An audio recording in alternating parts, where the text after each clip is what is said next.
என்றும் அசைக்கப்படுவதில்லை. துன்மார்க்கரோ பூமியில வசிப்பதில் நேரத்தை வசிப்பதில் அப்படி இல்லை, அவன் நிலைச்சு நிப்பான்னு சொல்ல முடியாதுங்க. ஆனால் நீதிமானை பார்த்தால், நீங்க அதே 37 சங்கீதத்திலேயே இன்னொரு வசனம் சொல்கிறது பாருங்க. சங்கீதம் 37 எடுத்துக்கிட்டீங்கன்னா அதுல சொல்றது பாருங்க. Praise the Lord. 35 இருந்து வாசிங்க. கொடிய பலவந்தனான ஒரு துன்மார்க்கனை கண்டேன், அவன் தனக்கேற்ற நிலத்தில். துன்மார்க்கன் எப்படி இருந்தானா? பச்சை மரத்தை போல. அப்படின்னு என்ன அர்த்தம்? நல்ல செழிப்பா, எப்ப கனி கொடுக்கும் தெரியாது, எப்ப காய் கொடுக்கும், எப்ப பூக்கும். இந்த இப்ப பூத்துடலாம், இப்ப காய் காய்ச்சிடலாம், இப்ப கனி கொடுத்துடலாம்.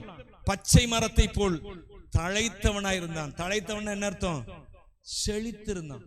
நல்லா இலை தளெல்லாம் விட்டு ஒரு மரம் வளர்ந்திருந்தான், அதான் தழைத்து நிற்கிறது. தழைத்தவனாயிருந்தான். ஆனாலும் அவன் ஒளிந்து போனான். காணோம். வாசிங்க. ஒளிந்து போனான் பாருங்கள்.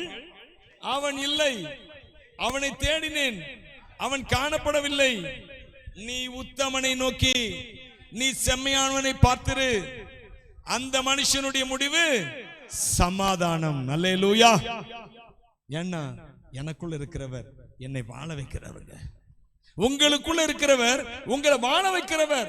ஒரு நாளும் நீங்க வீணா போகணும்னு அவர் விரும்பவே மாட்டார். ஏன் நீ தவறி கீழே விழுந்தாலும், நீ பாவம் செய்து கீழே விழுந்தாலும் அவர் உன்னை வீணாக்கணும்னு நினைக்க, உன்னை அழிச்சிடணும் அப்படின்னு நினைக்க மாட்டாரு.